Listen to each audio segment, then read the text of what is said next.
উদ্দেশ্যটা ছিল তাকে প্রথম কিন্তু তারা হত্যাটা করবে, আধা ঘন্টার মধ্যেই কিন্তু হত্যাকাণ্ড সংঘটিত হবে। ভারতের কেউ এখানে জড়িত হয় নাই। আপনি অ্যাডভান্স করে বলছেন মৃতদেহ সেটি ময়নাতদন্তের জন্য পাঠানো হয়েছে। কোনো মৃতদেহ সেটাকে তো উদ্ধার করা যায়নি। কসাই জিহাদ দেহ টুকরো টুকরো করে কাটে। তাহলে কি এর সঙ্গে জিহাদি যোগ রয়েছে? মাংসগুলিকে গ্রে কালারের সুটকেসে করে নিয়ে তারা চলে যায়। সবুজ রঙের একটি ট্রলি ব্যাগ বহন করতে দেখা গেছে। মাংস রান্না করে নারী পার্টি করে খুনিরা।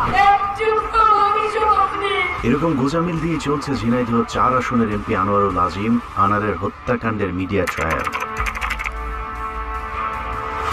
এই মিডিয়া ট্রায়ালের অন্যতম প্রধান চরিত্রে অভিনয় করছেন ঢাকা মহানগর পুলিশের অতিরিক্ত কমিশনার হারুনুর রশিদ।